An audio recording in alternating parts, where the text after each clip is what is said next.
कैसा चल रहा है निवेश? पैसे कमा लिए, मुनाफा हो गया, अब इस मुनाफे के साथ आप कार खरीदना चाहते हैं क्योंकि भाई अभी तो हमारे पास पैसे हैं, गाड़ी में चलेंगे। क्या कार खरीदना उचित चीज़ है? इस वीडियो में हम उसकी बात करेंगे। देखो ऐसा है, आप यहाँ से वहाँ जाना चाहते हो, घर से मार्केट जाना चाहते हो, पड़ोस के शहर में जाना चाहते हो, मंदिर जाना चाहते हो, मस्जिद जाना चाहते हो, घूमने फिरने जाना चाहते हो। कैसे जाओगे? परिवार सहित जाओगे, अकेले जाओगे, मगर कोई साधन तो होना चाहिए। साइकिल पे जाओगे, मोटरसाइकिल पे जाओगे, मगर शान तो आपको तभी महसूस होगी जब आप कार पे जाओगे। ऐसा यदि आप सोचते हैं और ये सोच में आपने ये निर्णय कर लिया कि चलो कार खरीदेंगे, तो पैसा और निवेश की तरफ से अगर हम देखें तो क्या कार खरीदना अच्छी बात है? मुझे ऐसा लगता है कि अच्छी बात नहीं है। क्या मेरे पास कार है? मेरे पास 2 गाड़ियां हैं, उनमें से शायद मैं अब कुछ समय में, मार्च से पहले, क्योंकि वो साल बदलता है, एक बेच दूं। और मैंने ये निर्णय लिया है कि अभी एक बेच दूंगा तो फिर से दूसरी खरीदूंगा नहीं।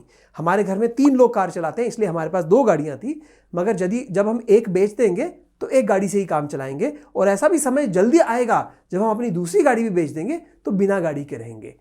तो मैं ये बात आपको क्यों कह रहा हूं? गाड़ी खरीदने में तकलीफ क्या है? कोई तकलीफ नहीं है। हम गाड़ी में घूमना चाहते हैं, यहां से वहां जाना चाहते हैं, गाड़ी होनी चाहिए हमारे पास। अगर हमारे पास उसके पैसे हैं तो क्यों ना हो। मगर अगर वही पैसे मैंने कहीं और लगाए होते और टैक्सी जैसे उबर हो गई, ओला हो गई, कभी रिक्शा हो गया, अगर उसमें मैंने यातायात की होती, यहां से वहां गया होता, तो क्या वो बेहतर नहीं होता? यह सवाल का जवाब हम इस वीडियो में देंगे। पहली बात, कार की कीमत क्या होती है?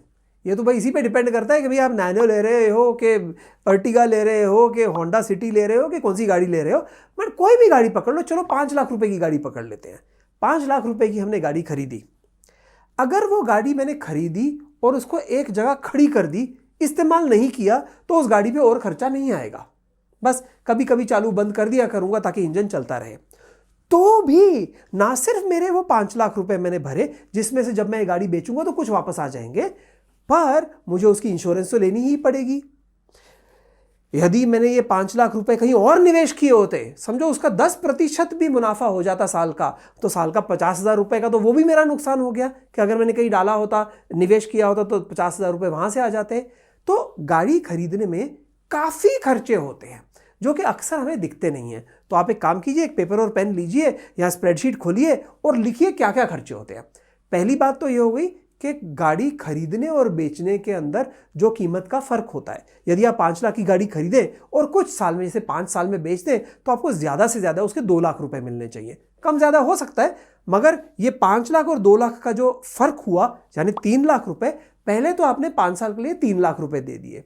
उसके ऊपर से आप अपने हिसाब से सोचिए, जब आपके पास ये कार होगी तो आप कहाँ जाएंगे, कितनी बार जाएंगे, कितनी दूरी पे जाएंगे, और अन्य कौन लोग कार यूज करेंगे, शायद आपके परिवार के सदस्य, शायद आपके कोई मित्र। तो आप गिनिए कि एक दिन में, एक हफ्ते में, एक महीने में ये गाड़ी कितनी चलेगी। उस हिसाब से आप पेट्रोल या डीजल की कीमत गिनिए। और जिस प्रकार पेट्रोल और डीजल की कीमत आसमान को छू रही है, आसमान को पार कर रही है, आसमान को फाड़ के आपके दिल में आग लगा रही है, आप जानते हैं कि कीमत काफी ज्यादा होगी। तो उस पेट्रोल और डीजल की कीमत गिनिए कि चलो अगर हमारी पेट्रोल की गाड़ी है, अच्छी गाड़ी है, तो 1 लीटर में 10 किलोमीटर दे देगी, तो उसकी कीमत कितनी होगी वो जरा गिन लो कि अगले 5 साल में कितनी लगेगी, वो लिस्ट बना लो। तीसरी चीज ये कि आपकी गाड़ी में हमेशा कुछ ना कुछ रिपेयर निकलेंगे। कोई कहीं आवाज आएगी, कुछ टूटेगा, कुछ खराब हो जाएगा, कभी इंजन में तकलीफ आएगी, कोई ना कोई तकलीफ आएगी। तो अन्य जो आपके दोस्त हैं, मित्र हैं, जिनके पास गाड़ी है, कुछ समय से उनसे पूछिए कि 5 साल में रिपेयर, मैकेनिक, गैराज का खर्चा कितना का आ जाता है, वो जोड़ लीजिए। चौथी चीज कि गाड़ी में कई चीजें होती हैं, जैसे टायर। आप कुछ समय के बाद अगर आप ज्यादा ना भी चलाएं कार को, तो भी आपके टायर, जब रबर पुराना हो जाता है, उसे बदलना पड़ता है। और अगर ज्यादा चलाएं तो उस चलाने के हिसाब से, किलोमीटर के हिसाब से आपको टायर बदलने पड़ेंगे। 4 साल में और कुछ नहीं तो कम से कम एक बार टायर बदलने पड़ेंगे, शायद 2 बार सारे टायर बदलने पड़े, उसकी कीमत जोड़ लो। एयर कंडीशनर की कूलिंग कम हो जाना तो अक्सर मेरे ख्याल से सबसे बड़े सरदर्द रहता है, किसी ना किसी कारण से हो जाता है, 1 2 3 बार आपका होगा अगले 5 साल में, तो उसकी कीमत जोड़ लो। कार की सफाई, अगर आप ड्राइवर यूज़ करने हैं तो ड्राइवर का खर्चा, अगर आपको पार्किंग के लिए पैसे देने पड़ने हैं तो उस पार्किंग का खर्चा, अगर आपको कोई उसके अंदर चीज़ें लगानी है जैसे म्यूजिक सिस्टम लगाना है या कोई एक्सेसरीज लगानी है उनका खर्चा, ये सारे खर्चे जोड़ो, इंश्योरेंस का खर्चा जोड़ो, सारे खर्चे आप जोड़ लो और देखो मुझे अगले 5 साल में कार अपने घर में रखने के ये सारे खर्चे हैं। मेरा अनुमान यह है कि यदि 5 लाख रुपए की गाड़ी हो तो जो सारे खर्चे आप जोड़ लो तो 5 लाख रुपए तो कम से कम और हो जाएंगे। तो मतलब आपने 5 लाख रुपए की गाड़ी भी ली तो आपका 10 लाख रुपए का खर्चा आया 5 साल का। और यदि आपने 5 लाख की गाड़ी ना ली, अर्टिगा ली, कि भाई इनोवा ली, 10 लाख की गाड़ी ली, 20 लाख की गाड़ी ली, तो भी उसके अंदर और खर्चे आ जाएंगे जो भी और ऊपर से 5-10 लाख रुपए के होंगे। तो आपकी मर्जी है, आपके पास जितने पैसे हो उसके मुताबिक आप ये डिसीजन लेंगे कि कौन सी गाड़ी लेनी है। अब आप ये सोचिए आपके पास ये 10 लाख रुपए है जिसमें से 5 लाख रुपए अपने पहले दिन दिए और जो बाकी 5 लाख थे वो समझो अगले 50 महीने में अपने हर महीने 10-10 हज़ार रुपए दिए, तो आपके 50 महीनों के अंदर, जो कि 5 साल से थोड़ा कम होता है, 50 महीने के अंदर आपके टोटली 10 लाख रुपए लग गए। फिर से गिनता हूं, पहले 5 लाख पहले दिन दे दिए और फिर 10-10 हज़ार आपने समझो हर महीने खर्चा, पेट्रोल पे डाले पैसे, ड्राइवर पे डाले, अलग अलग चीज़ों पे डाले और आखिर आपने गाड़ी बेची 1-1.5-2 लाख रुपए की, तो आपको कुछ पैसे वापस मिल गए। ये करने की जगह आपने अगर ये पहले 5 लाख रुपए लेके कहीं निवेश कर दिए होते, वो निवेश किया होता आपने, समझो उससे आपको 10% प्रति साल आपको इसका मुनाफा होता, यानी कि साल का आपको 50,000 रुपये उससे मिल जाता, तो महीने का लगभग 4,000 रुपया मिल जाता। तो 4,000 रुपये आपको यहाँ से पर मंथ आते जा रहे हैं, उसके ऊपर से जो आपको 10,000 पर मंथ खर्चना है वो भी आपको नहीं खर्चना, तो आपको यहाँ से हो गया आपको 14,000 रुपये महीने के का फायदा होने लग गया। और आपके जो 5 लाख रुपए हैं जो पहले डाले हैं वो 5 साल के बाद भी बरकरार रहेंगे। तो शुरू के 5 लाख आखिर में भी मिले और हर महीने 14,000 रुपए मिले। अगर आपने गाड़ी ना लेते हुए टैक्सी पे यातायात किया होता तो आपका दिन का कितना खर्चा आता? डिपेंड करता है कहाँ से कहाँ जाते हो, पर ऐसे बहुत लोग हैं क्योंकि कई बार वो सैटरडे संडे को बाहर नहीं जाते, कई बार वो दूर जाते हैं, कई बार वो पास जाते हैं। अगर समझो आपको लगता है कि दिन में 500 रुपये में मेरा टैक्सी का खर्चा निकल आना था, तो 500 रुपये मतलब महीने के बने 15,000, और वो भी तब जबकि आप रोज के रोज गए। अगर रोज के रोज नहीं गए तो शायद वो हो 12,000। यहाँ पे आपको 14,000 रुपये मिले थे, आपको याद है ना, 4,000 आपको इंटरेस्ट मिला था और 10,000 आपकी सेविंग हुई थी, 14,000 रुपये के, तो यहाँ पे आपको मुनाफा हुआ था। उसके सामने अगर आप 14,000 खर्च भी दो टैक्सी पे तो भी आप फायदे में रहोगे। क्यों बताओ क्यों? क्योंकि जो आपने 5 लाख खर्चे थे वो तो आपको यहाँ पे वापस मिल जाएंगे ना। अगर कार ली होती तो आज जो 5 लाख खर्चे हैं वो 5 साल के बाद 1-1.5-2 लाख ही वापस मिलता। तो यदि आप रोज 4, 5, 6, 700-800 रुपए भी खर्चते हो टैक्सी पे, तो भी टैक्सी लेना, उबर लेना, ओला लेना बेटर रहेगा कार लेने से। और ये तो मैंने कार बताई जो कि 5 लाख रुपए की है, जो कि सस्ती कार मानी जाती है। अगर वैसे ही आपने 10 लाख रुपए डाले होते, 12 लाख रुपए डाले होते, समझो 12 लाख की कार होती, तो आपको हर साल लगभग 1 लाख रुपए का मुनाफा हो जाता।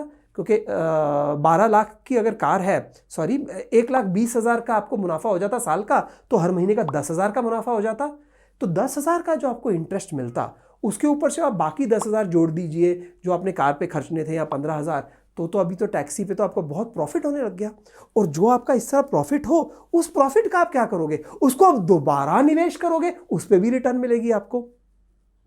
तो मेरा मानना तो ये है कि आप अगर ऐसी जगह पे रहते हैं कि आपको रिक्शा, टैक्सी, उबर, ओला, काली पीली टैक्सी या किसी भी प्रकार की टैक्सी बड़े आराम से मिल जाती है जब आपको चाहिए, मेरे गणित के हिसाब से कार खरीदने में कोई बुद्धिमानी नहीं है। कार खरीदना ठीक है, आपकी शान और शौकत के लिए बहुत बड़ी चीज़ है। कार खरीदो, उसके सामने फोटो खिंचवाओ, फेसबुक पे डालो, इंस्टाग्राम पे डालो, हर जगह डालो, वो फायदे हैं।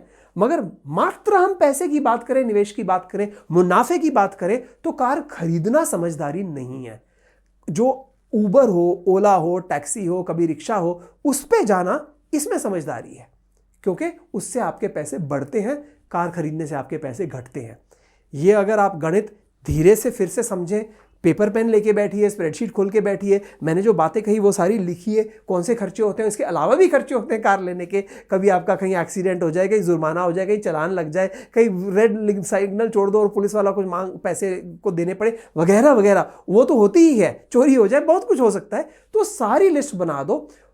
जो आपने पैसे कार खरीदने में डालने थे वो अगर निवेश में डाल देते उस समय, तो कितना उस निवेश से इंटरेस्ट मिलता, वो सारे जोड़ दो।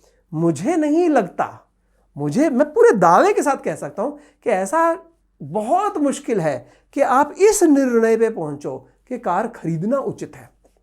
ये नहीं हो सकता। ठीक इसी प्रकार ऐसा भी एक सवाल आया है कि क्या घर खरीदना चाहिए या घर किराए पे लेना चाहिए।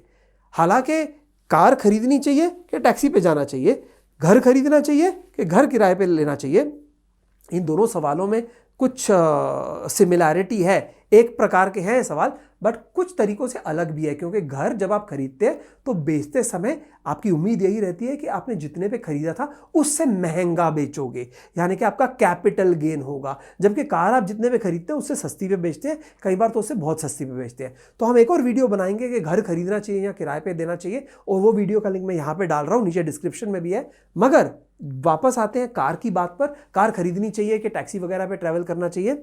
मुझे तो बहुत इस बात में विश्वास है कि अगर आपको टैक्सी मिल जाती है, अगर आप ऐसी जगह पे रहते हैं यहाँ टैक्सी नहीं है, उबर नहीं है, ओला नहीं है, रिक्शा नहीं है, तो शायद आपके पास कोई विकल्प ही ना रहे, यहाँ पे आपको कार खरीदनी पड़े। ठीक है, तो खरीद लेना। मगर अगर आप ऐसी जगह पे रहते हैं, खास करके बड़े शहरों में जहाँ बड़े आराम से मिल जाती है, और जो चीज़ नहीं मिलती है वो कार पार्किंग की जगह, और पार्किंग भी करते हो तो उसका खर्चा अलग से होता है, तो शायद बुद्धिमानी, अकलमंदी इसी में है कि कार ना खरीदें। हमारी दोस्ती बनी रहेगी। मैं आपको ज़्यादा सताता नहीं हूँ, बार बार बोलता नहीं हूँ चैनल को सब्सक्राइब कीजिए, मगर सब्सक्राइब नहीं करोगे तो ऐसे इंपॉर्टेंट वीडियो खो बैठोगे, आपको पता भी नहीं चलेगा। सब्सक्राइब कीजिए और बस फिर मिलते हैं